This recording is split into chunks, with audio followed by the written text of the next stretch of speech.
이 시각 주요 뉴스입니다. 설날인 오늘 전국 곳곳에 눈이나 비가 오겠고 설 연휴 마지막 날인 모레는 서울 등 중부 아침 기온이 영하 20도 가까이 떨어지며 이번 겨울 들어 가장 강력한 한파가 찾아오겠습니다. 2020년 1월 첫 확진자가 나온 뒤 3년 만에 국내 코로나19 확진자가 오늘 3천만 명을 넘을 것으로 예상됩니다. 오늘부터 우회전 신호등이 본격 운영돼 우회전 신호등이 설치된 곳에서는 녹색 화살표 신호에만 우회전할 수 있게 됩니다. 구글이 창사 이래 최대 규모인 12,000명을 감원하기로 하는 등 글로벌 빅테크 기업의 1년간 감원 규모가 20만 명을 넘어서고 있습니다.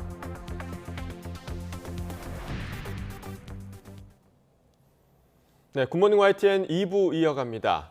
설날인 오늘 추위는 주춤하지만 전국 곳곳에 눈이나 비가 내려 교통안전에 주의해야 합니다.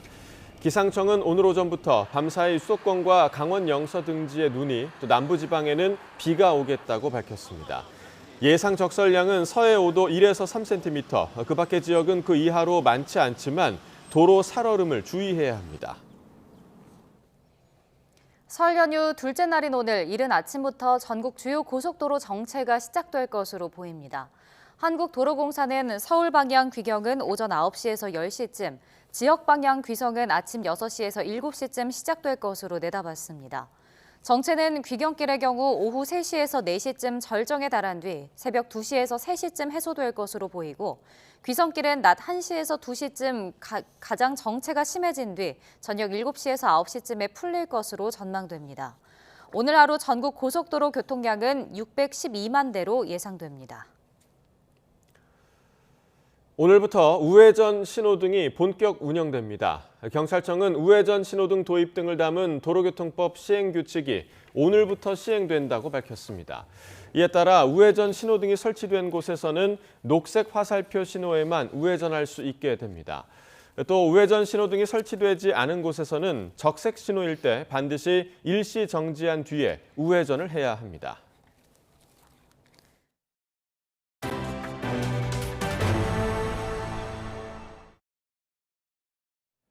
네, 3월 8일에 치러지는 국민의힘 전당대회는 링에 오를 선수의 최종 명단부터 새로 도입된 전당대회 규칙까지 판을 흔들 변수가 적지 않습니다. 불확실성이 큰 만큼 당권 주자들의 셈법도 복잡할 수밖에 없습니다. 강진원 기자의 보도입니다.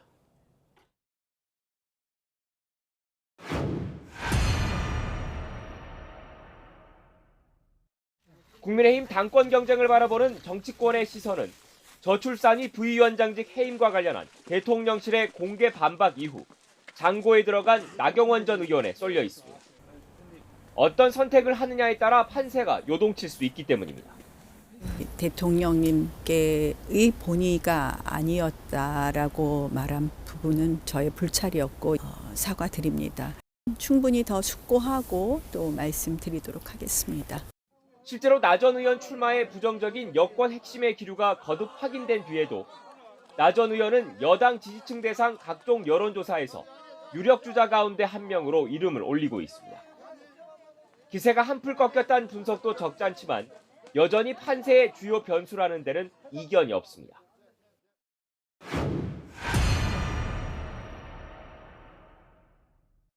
특히 국내 보수정당 대표 선거 사상 처음으로 도입된 결선 투표제가 이런 분석에 힘을 싣고 있습니다. 나 전 의원의 출마로 다자구도가 형성되면 과반 득표자가 나올 가능성도 줄어들기 때문입니다. 최근 지지율 상승세를 발판으로 대세론을 굳히려는 김기현 의원이 단판에 경기를 끝내겠다는 의지를 유독 내비치는 이유입니다. 제가 가지고 있는 명확한 목표는 1차 투표에서 과반을 차지해서 결선으로 가지 않고 마무리한다. 한마디로 막판 뒤집기가 가능한 결선은 최대한 피하겠다는 건데, 반대로 안철수 의원은 1, 2위 간 정면 승부를 내심 기대하고 있습니다.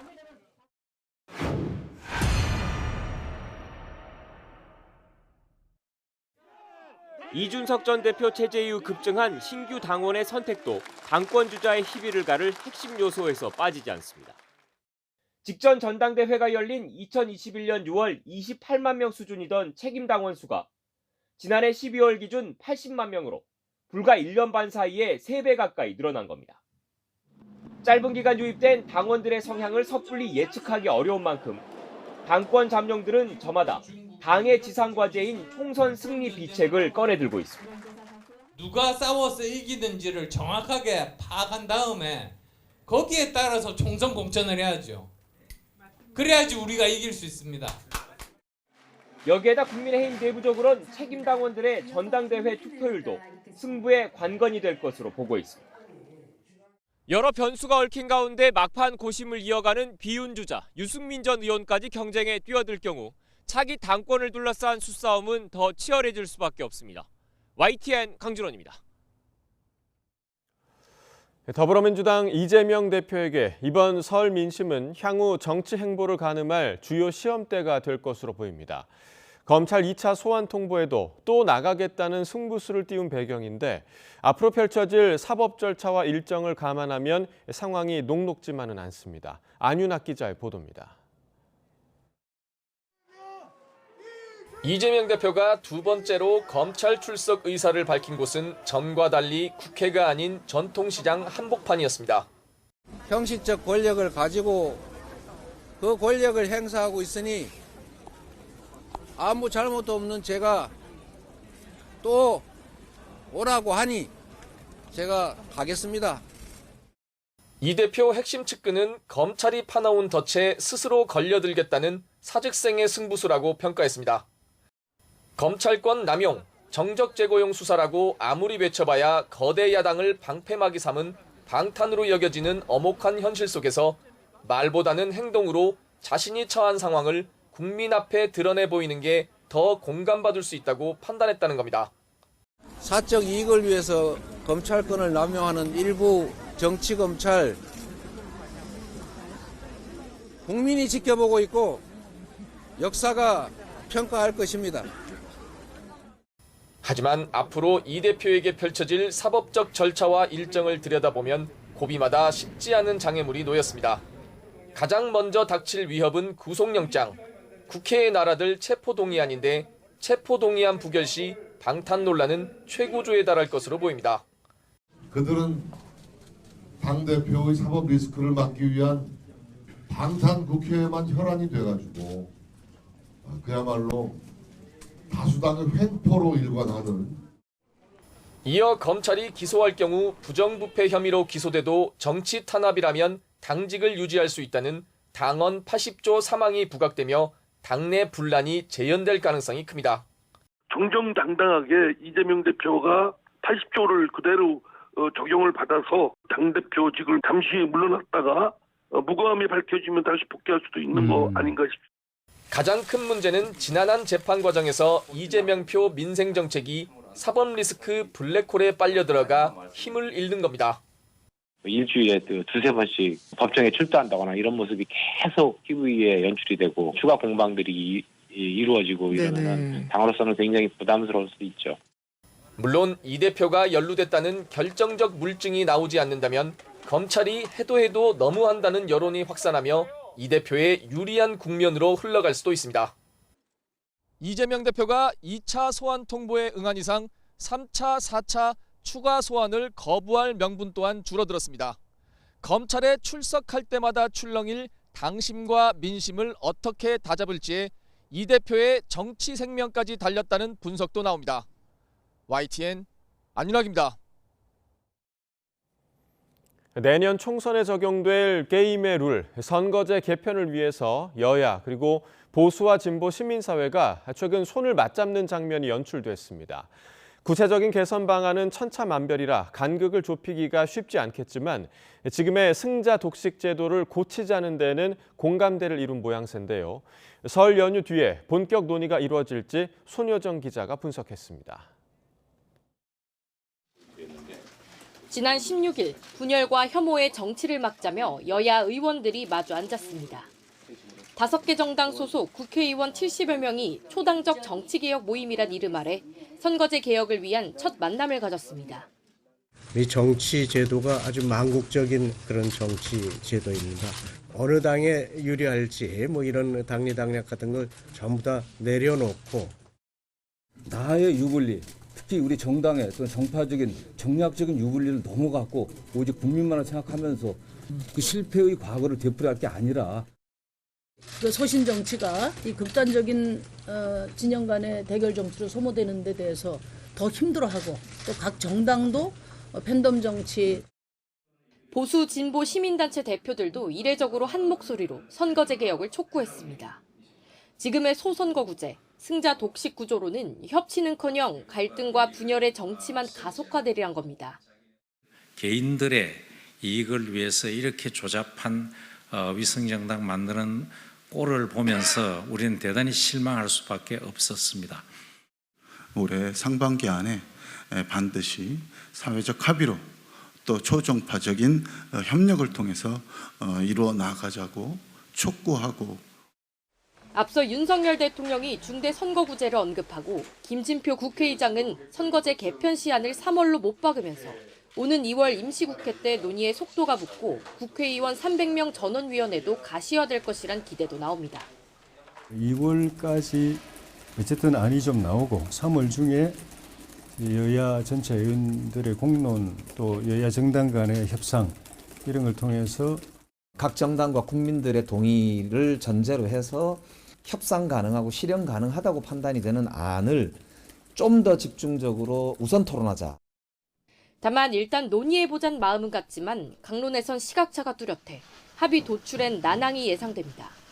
선거구 한 곳에서 2명 이상 뽑는 중대 선거구제로 가느냐 아니면 소선거구제 기반 연동형 권역별 비례대표제를 도입하느냐 등 현재 거론되는 선거제도만 수가지에 이릅니다. 국민의힘 안에선 도시와 농촌 등 지역구마다 이해관계가 복잡해 논의에 회의적인 목소리가 나오고 있고 다양한 의견들이 나오고 또 지역구 사정에 따라서 입장이 다르기 때문에 의견을 모으는 것이 대단히 어렵겠구나 하는. 야당에선 중대 선거구제가 오히려 거대 양당 나눠먹기, 기득권 공고화로 이어질 수 있다며 부정적인 기류도 읽힙니다. 중대 선거구제도만이 유일한 방안이냐에 대해서는 회의적이고 권역별 비례대표제와 같은 다른 방법들도 많이 있기 때문에 복수의 안을 놓고 많은 지지를 얻은 방식을 최종안으로 정하자는 데에도 공감대가 있지만 각 당 안에서조차 합의를 끌어내기 쉽지 않아 최종 합의문을 쓰기가 쉽지 않을 거란 전망도 나옵니다. YTN 손효정입니다. 유권자의 지지가 활동 동력인 정치인에게 어떻게 하면 더 많은 시민과 소통하고 또 자신을 홍보할지는 언제나 가장 큰 숙제 가운데 하나입니다.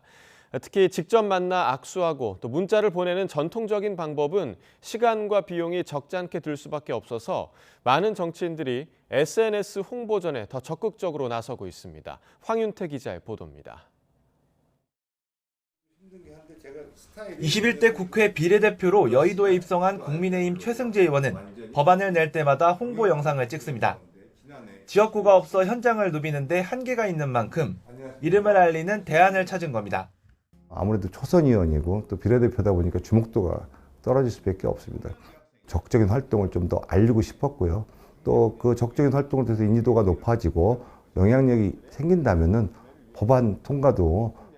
선거구가 있더라도 아직 대중적 인지도가 낮은 초선 의원에게 유튜브는 중요한 홍보 수단입니다. 장애인과 함께 거리를 다니며 어려움을 겪는 영상을 만들어 자신이 추진하는 법안이 왜 필요한지 설명하거나 60초짜리 짧은 영상으로 여의도 상황을 전달합니다. 유권자들께서 이게 이제 이런 법이 정말 필요하겠다 하고 공감하실 수 있어서 바로 실시간으로 전달받는 느낌이 있으셔서 굉장히 반응이 좋았던 것 같아요. 저비용으로 높은 효율을 가져올 수 있는 SNS 홍보는 유력 정치인이라고 해서 예외는 아닙니다. 30대 영선 보수정당 대표 기록을 세운 이준석 전 대표는 지난 전당대회 당시 온라인 홍보를 적극 활용해 후원금을 모았고 적어도 확 달라진 선거 문화 속에서 젊은 사람도 비용을 많이 투자하지 않고도 선거를 치를 수 있다는 것은 제가 한번 보여주고 싶은. 민주당 이재명 대표는 수시로 SNS 라이브를 통해 전국 현안에 대한 자신의 입장을 밝히고 있습니다. 도대체 저는 김성태라는 분 얼굴도 본 일이 없거든요. 근데 그분이 왜 제 변호사비를 내며? 최근 가열되고 있는 집권 여당의 당권 경쟁에서도 온라인 창구는 자신의 입장을 알리는 주요 수단이 됐습니다. 상대를 저격하는 글과 반박하는 글을 SNS에 먼저 올려 주목받으면 다시 기성 언론을 통해 확대 재생산되는 겁니다. 정치인으로선 시간과 장소를 가리지 않고 자기 주장을 알릴 수 있는 장점이 있지만 거친 표현의 말과 글이 이슈의 중심이 돼 갈등의 골을 깊게 한다는 지적도 나옵니다. 자신들의 지지층이 강하게 바라고 원하는 쪽에 주파수를 맞출 수밖에 없는 자정 기능이 사라져버리는 이게 가장 큰 문제라고 하겠죠. 기술 발전과 궤를 맞춰 SNS 같은 온라인 홍보의 영역과 수단이 더 넓어진다는 건 전문가들의 공통된 의견입니다. 하지만 가장 중요한 건 유권자를 진정으로 섬기려고 하는 정치인의 소통 의지라는 걸 잊지 말아야 한다는 지적이 나옵니다. YTN 황윤태입니다. 코로나19 누적 확진자 수가 오늘 3천만 명을 넘어설 것으로 예상됩니다. 중앙방역대책본부에 따르면 어제까지 코로나19 누적 확진자 수는 2,998만 2,905명으로 집계됐습니다.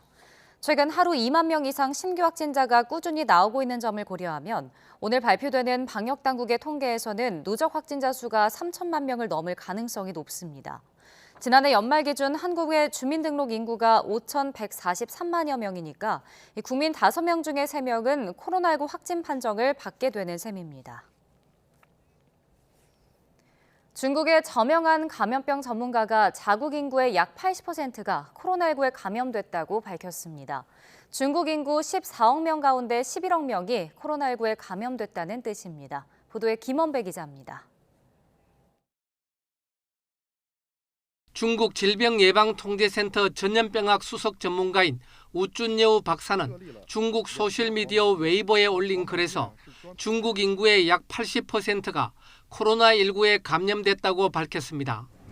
이는 중국 인구 14억 명 가운데 11억 명이 코로나19에 감염됐다는 뜻입니다. 이에 앞서 베이징 대학 국가발전연구원 연구팀은 지난 11일 기준으로 중국의 코로나19 감염자 수를 약 9억 명으로 추산했습니다. 중국 정부는 지금까지 정확한 코로나19 감염자 수를 발표하지 않고 있습니다.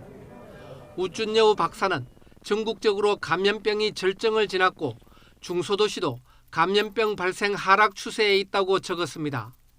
또 춘제 연휴에 많은 사람의 이동으로 감염병이 확산하고 일부 지역에서 감염자 수가 증가할 수 있다고 말했습니다. 그러나 인구의 약 80%가 이미 감염됐기 때문에 2, 3개월 안에 전국적으로 비교적 큰 규모의 감염병이나 제2의 감염병 파동이 나타날 가능성은 매우 작다고 주장했습니다. 또 지난해 12월 방역 조치 완화 직후 감염된 어린이나 청년들은 모두 건강을 회복했으나 중년이나 노인 감염자들은 회복된 듯해도 기침, 가래, 체온 상승 등의 증상이 지속될 것이라고 설명했습니다.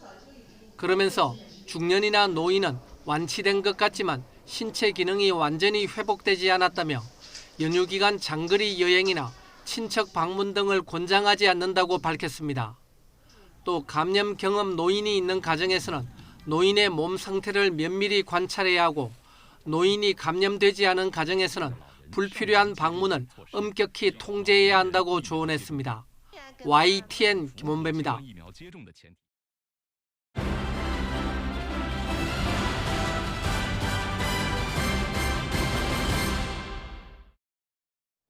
위기 속에 놓인 우리 경제를 진단하고 위기를 기회로 활용할 해법을 찾아보고자 마련한 YTN 설 연휴 기획 시리즈. 이틀째인 오늘은 산업 분야를 짚어보겠습니다. 지난해부터 이어진 수출 부진으로 우리나라 산업에 빨간불이 켜졌는데 반도체와 철강, 석유화학 등 제조업 분야를 중심으로 경기 둔화가 본격화할 거란 전망입니다. 윤혜리 기자의 보도입니다. 토끼굴에 빠진 경제. 올 한 해 전문가들이 우리 경제를 이렇게 정의 내렸습니다. 경험해본 적 없는 장기 저성장 국면이 올 거라는 우려를 동화, 이상한 나라 앨리스 속 토끼굴에 빗대어 표현한 겁니다. 실제로 올해 경제 전망은 어둡습니다. 정부를 포함한 주요 기관들은 올해 경제 성장률을 1%대로 예측했는데 기업들이 바라보는 체감 경기는 더 매섭습니다. 기업 같은 경우는 높은 원자재가와 그다음에 고물가 그리고 고금리 때문에 자금 사정이 안 좋아서 생산을 늘릴 여력이 부족하고 주요 교역국들도 경제 상황이 좋지 않은 것으로 나타나고 있습니다. 경제 전망이 이토록 암울한 건 전 세계적인 경기 침체 여파로 수출 효자 품목인 반도체 수요가 줄었기 때문입니다. 특히 메모리 반도체 재고가 쌓이고 가격이 하락하면서 올해 상반기 삼성전자와 SK하이닉스의 반도체 사업 실적이 적자로 돌아설 수 있다는 전망까지 나오고 있습니다. 메모리 반도체 가격의 하락이 이제 상반기에는 이어질 것으로 예상이 되고요. 이에 따라서 국내 반도체 기업들의 실적은 상당히 부진할 것으로 저희는 예상하고 있습니다. 철강과 석유화학 등 전통적인 제조업 분야도 먹구름이 끼었습니다. 올해 1분기 제조업 경기실사지수 BSI 전망을 보면 13대 주력 산업 가운데 2차 전지를 제외한 모든 분야에서 매출이 감소할 거라는 부정적 전망이 우세했습니다. 이렇듯 새해에도 수출 부진이 이어지면서 무역 수지는 1997년 이후 25년 만에 10개월 연속 적자 행진을 이어갈 가능성이 커졌습니다. 반도체 재고가 소진되는 하반기부터는 수출 실적이 회복될 수 있다는 다소 희망적인 분석도 나오지만 고금리와 고환율, 높은 원자재 값에 내수 경기 침체까지 더해지면서 올 한해 제조업을 중심으로 경기 둔화가 가시화되는 양상을 피하기 어려워 보입니다. YTN 윤혜리입니다. 네, 이처럼 특히 상반기는 우리 기업들의 수출 보릿고개 우려가 제기되고 있는데요. 방위산업과 원전, 플랜트 등 새로운 수출 동력 3총사가 힘을 발휘한다면 하반기에는 반전을 기대해 볼 수 있습니다. 이어서 이승윤 기자입니다. 지난해 9월 태풍으로 침수됐던 포항제철소 17개 모든 하변 공장이 복구를 마치고 완전 정상조업 체제로 돌입했습니다. 1년 이상 걸릴 거라던 예상을 깨고 기적처럼 135일 만에 복구를 이뤄낸 겁니다. 하지만 포스코를 비롯한 우리 기업의 상반기 수출 전망은 그다지 밝지 않습니다. 국내외적으로 건설 경기라든지 그리고 또 신규 경쟁 국가인 중국의 공세라든지 상반기 내에 글로벌 수요가 획기적으로 반전되기는 어려울 것이기 때문에 기계와 IT, 가전, 섬유, 비금속 분야를 중심으로 수출이 보릿고개를 겪게 될 것이란 우려가 제기되고 있습니다. 하지만 우크라이나 전쟁 종전 가능성, 고금리 기조 변화 등을 토대로 하반기엔 반전을 노려볼 수 있다는 희망 섞인 전망도 있습니다. 바이오와 자동차, 조선 등의 분야가 특히 기대되고 있습니다. 지난해 폴란드를 교두보로 수출 효자로 떠오른 원자력 발전과 방위 산업도 마찬가지입니다. 기존의 강세 종목인 석유화학과 산업에 친환경을 더한 플랜트 산업이 새로운 수출 동력으로 자리를 잡을 수 있습니다. 다만 수출입은행 시행령 개정안 입법 예고로 우리 기업들, 특히 중소기업 수출을 도울 무역금융 지원 체계에 혼선이 생긴 건 우려스러운 대목입니다. 경기 어려울수록 제일 힘든 부분들이 뭐 소상공인들이나 중소기업, 약자들이 더 힘든 게 사실이거든요. 중소기업들이 좀 보다 더 신바람나게 할 수 있도록 많이 풀어줬으면 하는 그런 바람이 있습니다. 대기업에 대한 보험과 보증 수익으로 3만 개 넘는 중소기업 수출을 지원해온 무역보험공사의 기능 약화가 우려되는 만큼 중소기업 수출에 대한 정책적 배려가 더 필요하다는 지적입니다. YTN 이승윤입니다. 구글의 모회사인 알파벳이 직원 12,000명 감원을 발표하면서 글로벌 테크 업계의 1년간 감원 규모가 20만 명을 넘어서는 등 해고 칼바람이 이어지고 있습니다. 순다르 피차이 구글 알파벳 최고 경영자는 현재 시각 20일 직원들에게 보낸 이메일에서 상황을 이렇게 만든 결정에 대한 모든 책임은 자신에게 있다며 전 직원의 약 6%인 12,000명을 감원할 계획이라고 밝혔습니다. 테크 기업 감원 추적 사이트 레이오프 집계를 보면 지난해 테크 기업 감원 규모는 1,032개사 15만 5천여 명이었고 올해 규모는 구글까지 더해져 154개사 5만 5천여 명입니다. 1년여 새 감원 규모가 21만 명에 달하는 것입니다. 물가와 금리가 고공행진을 이어가면서 소상공인의 어려움이 가중되고 있는데요. 지방은행이 어려움을 겪는 소상공인을 따뜻하게 품어주는 포용금융을 실천하고 있습니다. 나현호 기자입니다. 근대 역사 문화가 살아 숨쉬는 동네에서 베이글과 커피 등을 파는 26살 정조원 씨. 창업 뒤 코로나19와 높은 금리, 경기 침체에 시달리다가 결국 지방은행에 도움을 요청했습니다. 다행히 대출과 이자 지원뿐만 아니라 여러 차례 컨설팅까지 받아 지금은 안정적으로 수익이 나는 매장을 운영하게 됐습니다. 금리도 소상공인들 그 정책에 맞춰서 많이 낮춰주고 유예 기간도 있고 하다 보니까 조금 더 훨씬 수월하게 장사하는 데 있어서는 부담이 덜한 것 같아요. 지난 2019년에 문을 연 포용금융센터는 이름처럼 어려움을 겪는 소상공인과 서민을 품고 있습니다. 최근 3년간 금융지원만 2천여 건, 금액으로는 450억 원이 넘습니다.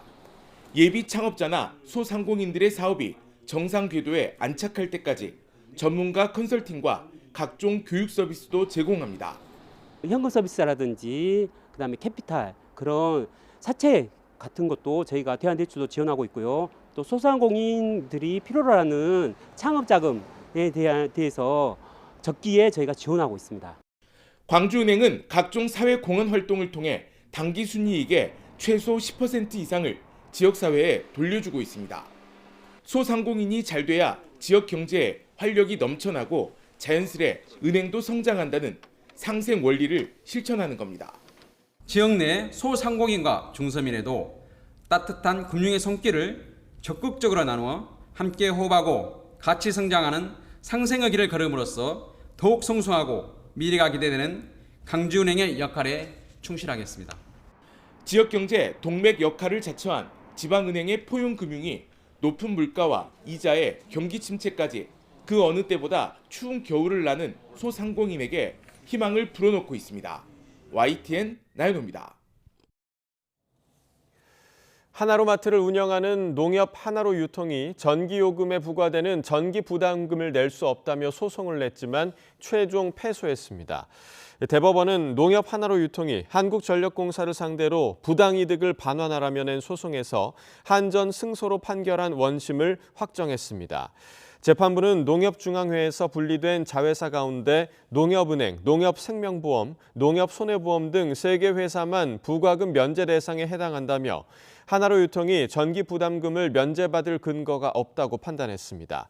앞서 하나로 유통은 농협경제지주나 그 자회사가 대통령령으로 정하는 사업을 수행하는 경우 농협중앙회로 보고 농협중앙회에는 부과금을 면제해준다는 농협법에 따라 자신들도 전기 부담금을 면제받아야 한다며 한전이 부당하게 받아간 21억 원을 돌려달라는 소송을 냈습니다. 목사골 전남 나주가 500만 관광, 20만 글로벌 강소도시 원년을 선언했습니다. 나주시는 올해 관광 기반 확충과 초강력 레이저 연구시설 유치, 2차 공공기관 이전 등의 행정력을 집중할 예정입니다. 김범한 기자가 보도합니다. 호남의 젖줄 영산강이 도도히 가로질러 흐르는 전남 나주입니다. 영산강 일대에는 치수 안전성 확보와 수질 개선, 그리고 저리줄 활용한 생태 국가 정원, 300리 자전거길 조성 사업이 본격화합니다. 먼저 500만 나주 관광시대 역사 문화 관광 1번지를 만들어 가도록 하겠습니다. 3,600억 규모의 지역 맞춤형 통합 하천 사업을 통해 새로운 영산강 시대를 열어가겠습니다. 찬란한 금관과 초대형 옹관묘가 보여주듯 영산강 유역은 사만 가운데 가장 번성했던 마한의 중심지였습니다. 마한 유적과 나주 읍성, 금성산 등은 머물고 싶은 도시 조성에서 빼놓을 수 없는 관광 자원입니다. 최고 시청률 50%를 훌쩍 넘기며 선풍적인 인기를 끌었던 대하 드라마가 촬영된 곳입니다. 이 일대에는 고대 마한의 역사와 문화를 한눈에 볼 수 있는 테마 공원이 조성될 예정입니다. 혁신도시의 전력 그룹사가 옮겨오면서 에너지밸리가 만들어지고 있는 나주시에는 3천억 원 규모의 에너지 국가 산업단지도 추진됩니다. 나주시는 한국에너지공과대학과 연계한 산학연 클러스터 조성과 초강력 레이저 연구시설 유치에도 나섭니다. 알리백 전용 산단 조성을 추진하면서 저희는 차세대 고효율 반도체 생태계 기반을 만들고자 합니다. 나주시는 올해 주거와 취업 등을 묶어 지원함으로써 청년이 돌아오고 모든 시민이 안전하고 행복한 복지 공동체를 만들어 나가는데 온 힘을 다하기로 했습니다. YTN 김범환입니다. 대전 유성 지역 대형 호텔이 줄줄이 문을 닫으면서 온천 관광지구의 위상이 흔들리고 있습니다. 코로나19 장기화로 전국 온천 이용객도 크게 줄었는데 전문가들은 목욕업이라는 한계에서 벗어나 맞춤형 특화 상품 개발이 시급하다고 지적했습니다. 이상곤 기자입니다. 대전 온천 관광의 상징과도 같은 유성 호텔입니다. 대규모 온천 시설과 객실 190개를 갖추고 100년 넘게 영업을 이어왔지만 지난해 말 담보신탁 형태로 소유권이 신탁회사로 넘어갔습니다. 기존 호텔은 내년 3월까지만 영업하고 공동 개발 방식으로 온천 등 상업시설과 주거시설을 지을 예정인 것으로 전해졌습니다. 옛날 우리 어렸을 때는 그런 추억들이 많잖아요. 근데 그런 게 없어지니까 아쉬운 점은 있지만 시대에 따라서 또 더 좋은 게 들어오고 그러면 또 유성이 더 발전될 수도 있으니까 더 좋은 점도 있겠죠. 신혼여행지로 이름을 날렸던 유성온천은 지난 1994년 국내 첫 온천관광 특구로 지정되면서 한동안 호황을 누렸습니다. 하지만 이용객 감소로 지난 2018년 대형 호텔 2곳이 문을 닫았고 또 다른 한 곳도 지난해부터 무기한 휴업에 들어갔습니다. 충남 아산 온양온천지구 대형 호텔이 있던 자리에 주상복합 아파트 건설이 추진되고 있고 2년 전 폐업한 온천장은 흉물스럽게 방치되고 있습니다. 주변 상가에는 임대연 수막이 곳곳에 걸려 있고 새로 장사를 시작했다는 식당은 문이 굳게 닫혀 있습니다. 목욕탕이 있을 때는 그래도 서울 사람들이나 뭐 노인 양반들이 많이들 왔다 갔다 했는데 지금은 그게 없으니까 그나마나도 덜 되죠, 장사는. 기회집도 장사라고 해놓고 시작해놓고 2달도 안 돼갖고 문 닫고 지금 1년도 넘게 문 닫아놓고 있어요. 전국 다른 온천지구 사정도 크게 다르지 않습니다. 지난 2019년 6,381만 명을 기록했던 온천 이용자 수는 코로나19 여파로 2년 뒤 46%나 줄었습니다. 지자체마다 관광 활성화 사업이 추진되고 있지만 얼마나 효과가 있을지는 미지수입니다. 전문가들은 노후화된 시설을 보수하는 것도 중요하지만 목욕업이라는 한계에서 벗어나 맞춤형 특화 상품 개발 등 획기적인 변화가 뒷받침돼야 한다고 지적했습니다. 즐길 수 있는 것들, 체험할 수 있는 것들, 그런 것들이 복합적으로 가는 그런 맞춤형 시설로 가야만이 이제는 살아갈 수 있는 방법이 아닌가 이렇게 생각을 하고 있습니다. 온천 관광 산업의 뿌리가 흔들리고 있는 가운데 이전 명성을 회복하기 위한 돌파구 마련이 시급합니다. YTN 이상군입니다. 이르면 내년 하반기부터 개인과 기업이 연간 5만 달러가 넘는 돈을 해외로 보낼 때 거래 사유 등을 사전 신고해야 하는 의무가 사라지게 될 전망입니다. 외환시장 개장 시간은 현재 오후 3시 반에서 새벽 2시까지 연장됩니다. 보도에 오인석 기자입니다. 현행 외국환 거래법은 연간 5만 달러가 넘는 돈을 송금할 때 거래 사유를 담은 증빙 서류를 사전에 외국환 은행에 제출하도록 하고 있습니다. 사전 신고를 누락하면 1년 이하의 징역이나 1억 원 이하 벌금 또는 과태료가 부과됩니다. 1999년에 만들어진 사전 신고 의무제는 외환 거래가 급증하고 커진 경제 규모에 걸맞지 않은 낡은 규제라는 지적이 제기돼 왔습니다. 이에 따라 정부는 연간 5만 달러를 넘는 해외 송금에 대해 사전 신고제를 폐지하고 사후 신고가 가능하도록 관련법을 개정하기로 했습니다. 해외여행이나 개인 간 송금 등 일상적 외환 거래와 기업들의 해외 직접 투자도 원칙적으로 사후 신고제로 바뀝니다. 다만 규모가 큰 거래는 최소한의 사전 신고가 필요하다는 지적도 나오고 있습니다. 사전 신고제 폐지는 이르면 내년 하반기부터 시행됩니다. 외환 거래 시 사전 신고 원칙을 사후 보고로 전환하여 국민과 기업, 외국인 투자자의 규제 부담을 대폭 경감할 수 있도록 관련 입법 절차를 차질 없이 진행토록 하겠습니다. 정부는 내년 하반기부터 외환시장 개장 시간을 현재 오후 3시 반에서 새벽 2시까지 연장하기로 했습니다. 거래 시간대가 다른 외국인 투자자들이 국내 자본시장 접근성을 높여 투자를 늘리겠다는 취지입니다. 또 해외 소재 외국 금융기관의 국내 외환시장 참여도 허용할 방침입니다. YTN 오인성입니다. 설 명절을 앞두고 어머니를 숨지게 한 40대 남성이 경찰에 붙잡혔습니다. 광주 북부경찰서는 존속살인 혐의로 40대 A씨를 긴급 체포했습니다. A씨는 어제 새벽 1시쯤 광주 양산동에 있는 주택에서 함께 살던 60대 어머니를 둔기로 여러 차례 때려 숨지게 한 혐의를 받습니다. 설 명절을 맞아 모친 집에 찾아온 A씨 동생이 쓰러져 있는 어머니를 발견하고 경찰에 신고한 것으로 확인됐습니다. 경찰은 경위를 조사한 뒤 구속영장을 신청할 계획입니다. 설 연휴 고향에 갈 때 반려견을 어떻게 할지를 두고 싸우다가 아내를 때린 혐의를 받는 남편이 경찰에 붙잡혔습니다. 경기 수원 남부경찰서는 폭행 혐의로 50대 A씨를 불구속 입건했습니다. A씨는 그제 오후 경기도 수원시 이이동 자택에서 아내 B씨 머리 등을 수차례 때린 혐의를 받고 있습니다. B씨는 폭행을 피해 베란다로 달아난 뒤 창문 난간에 매달려 도움을 요청했고 목격자 신고를 받고 출동한 경찰이 B씨를 구조하고 A씨를 현행범 체포했습니다. 새해를 맞아 한 해 복을 기원하는 마음은 세계 어느 나라나 차이가 없습니다. 다만 형식은 제각각인데요. 무서운 복장을 하고 광란의 춤판을 벌이면서 악령을 쫓는 곳이 있습니다. 발칸반도 두 나라의 축제 현장을 함께 가보시죠. 류재복 기자입니다.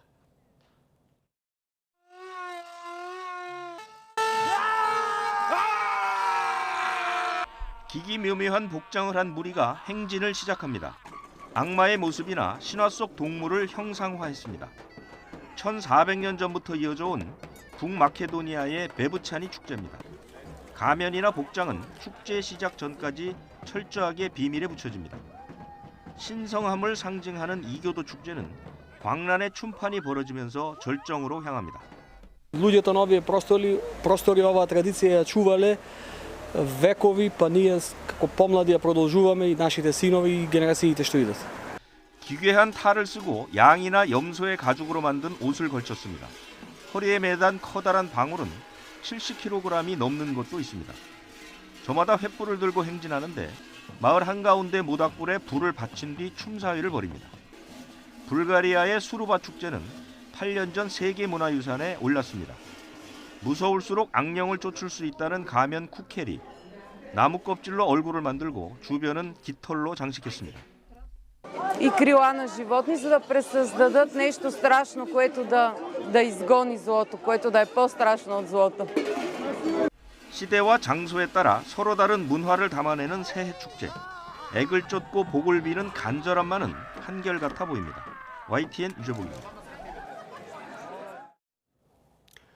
K2 전차와 K9 자주포는 국내 방산업체들이 폴란드와 대규모 수출 계약을 체결한 대표적인 국산 명품 무기입니다. 지난달 초도 물량을 보낸 데 이어 2차분 선적을 앞두고 있는데요. 생산 공장을 김문경 기자가 다녀왔습니다.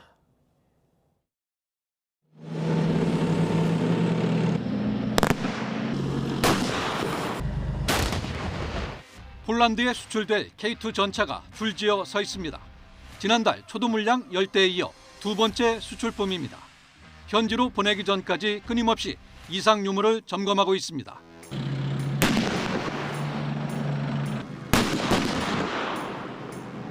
움직이는 목표물은 물론 전차의 기동간 사격 시에도 명중률이 높고 병사와 전차의 생존력을 높이는 자체 방호 능력을 갖추고 4m 깊이의 물속도 거침없이 헤쳐나갑니다.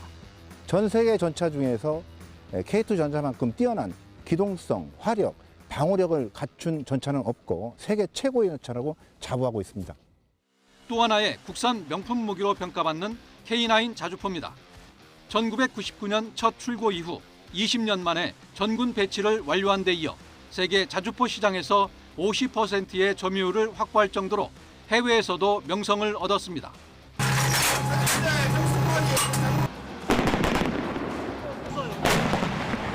사거리 40km를 획기적으로 늘리는 성능 개량 사업도 진행 중이지만 무엇보다 품질 확보가 우선입니다. 계속되는 저희들 이제 품질 활동을 통해서 지금 굉장히 높은 수준의 품질을 가지고 있기 때문에 그 점이 강점이라 보실 수가 있겠습니다. 한쪽에선 폴란드에 수출될 다연장 로켓 천무도 늠름한 모습을 자랑합니다. 전투 중량이 30톤이 넘지만 가파른 구름 위에서도 안정적인 자세로 사격이 가능합니다. 국산 무기 체계에 수출 낭보가 잇따르자 정부도 품질 관리와 수출 지원에 매진하고 있습니다. 이런 것들도 좀 같이 고려가 되어야 될 부분이 있다라고 저는 생각을 하고, 그런 측면에서 우리 이제 정책적인 그런 제도 개선 노력들도 굉장히 많이 이루어지고 있다고 생각을 합니다.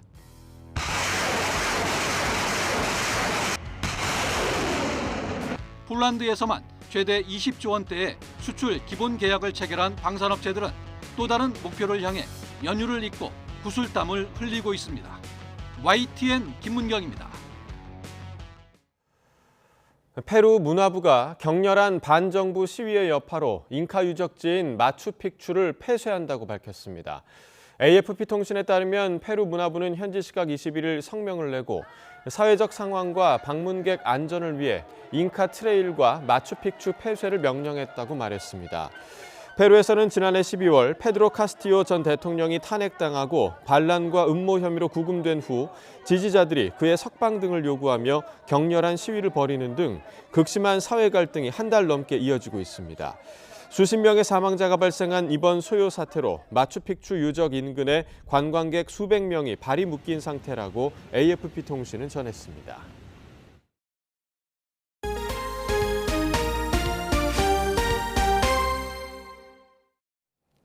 문이과 통합수능 시행 이후 이과생들이 가산점을 얻고 상위권 대학 문과를 점령하는 이른바 문과 침공을 개선하기 위한 논의가 시작됐습니다.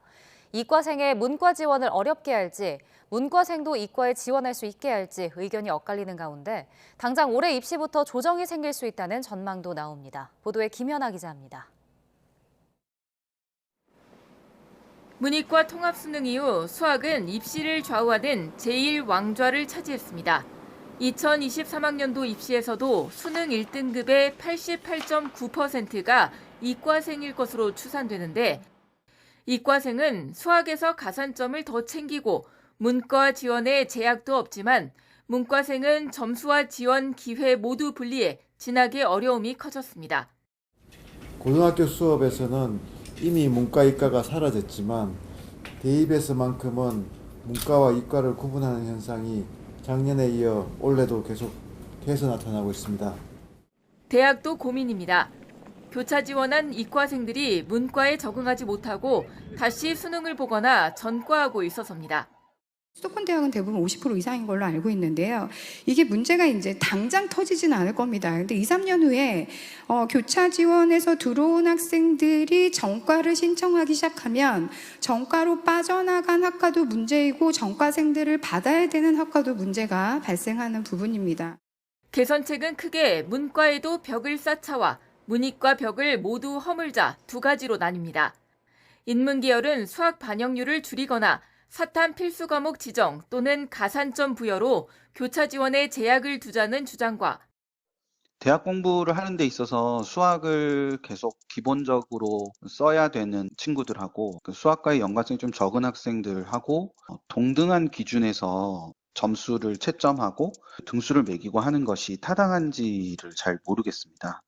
문과생의 교차 지원을 원천 봉쇄했던 미적분과 기하, 과탐 등 필수 과목 요건을 아예 없애자는 주장입니다. 자양대학 같은 경우는 수학이나 그런 게 크게 영향이 없고 의대 교수들도 문제가 없다는 거거든요. 정시 모집이라고 쳐도 2월달 한 달이 있으니까 2월달에 사전 기억을 하면 되거든요.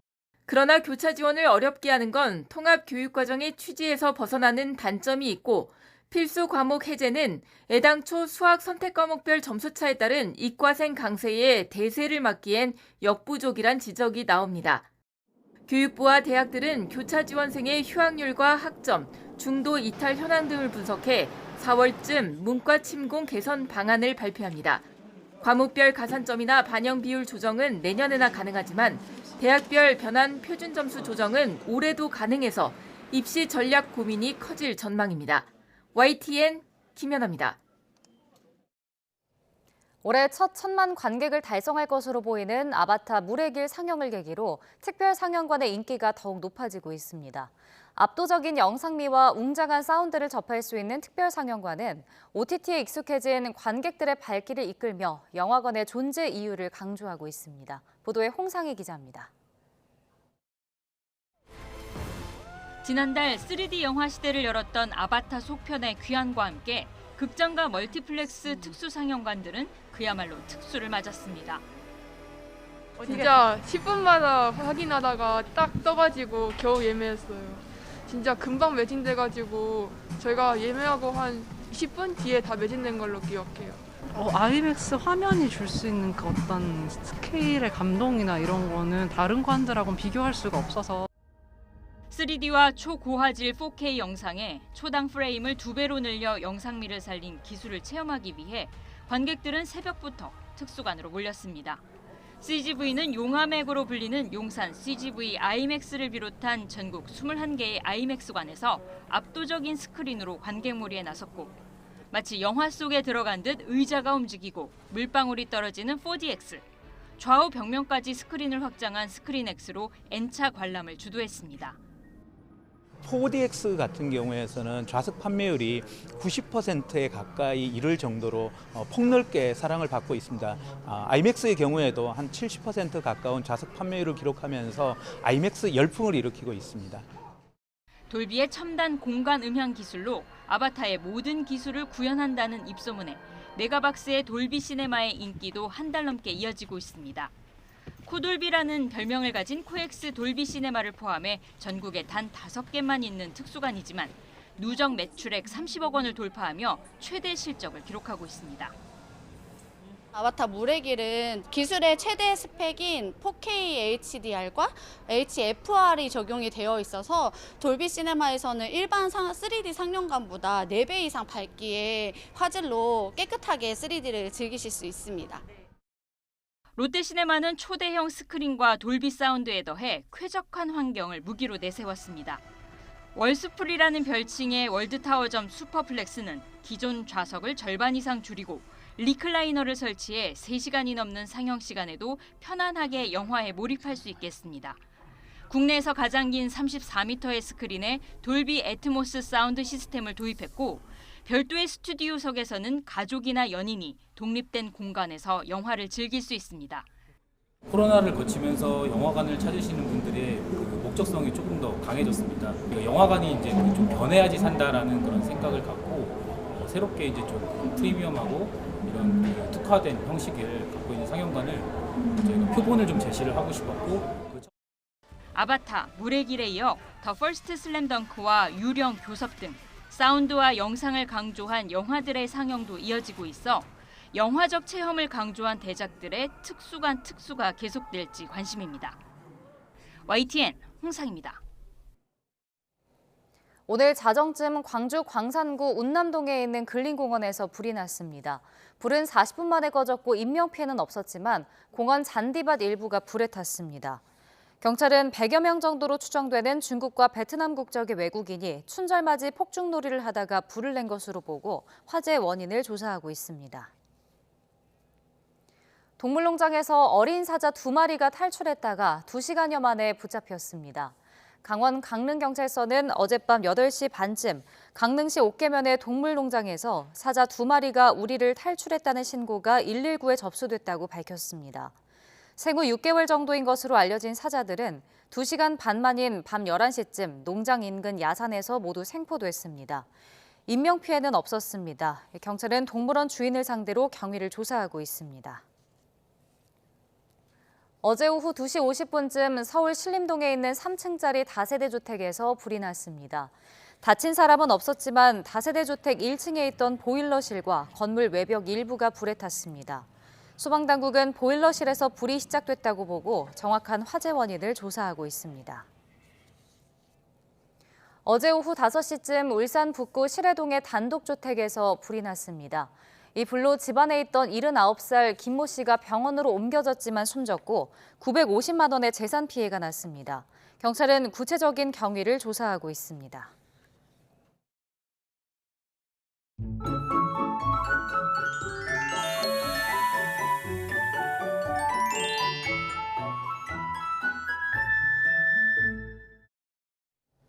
날인 오늘 성묘 가시는 분들 계실 텐데요. 일부 지역에 눈비 소식이 있습니다. 수도권과 강원 영서는 눈이, 남해안과 제주도는 비나 눈이 올 텐데요. 눈의 양은 1cm 미만으로 적겠고 비가 오는 제주도는 5에서 20mm, 남해안은 5mm 미만의 적은 양의 비가 예상됩니다. 연휴 셋째 날인 내일은 날씨가 무난하겠는데요. 하지만 대체 공휴일인 화요일에는 올겨울 최강 추위가 그리고 서해안과 제주도에는 폭설이 내릴 것으로 보여서 참고하시는 게 좋겠습니다. 수도권과 영서는 오늘 오전에 잠깐 눈이 오겠고 남해안과 제주도는 오전부터 밤까지 비나 눈이 오겠습니다. 또 밤 늦게부터 경기 북부와 영서 북부에는 다시 눈이 내릴 것으로 보입니다. 현재 기온 살펴보도록 하겠습니다. 서울이 영하 2.6도, 춘천이 영하 7도고요.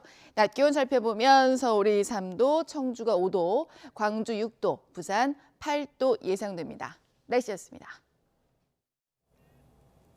네, 굿모닝 YTN 2부 마칩니다. 잠시 후 3부가 이어집니다. 시청해주신 여러분 고맙습니다.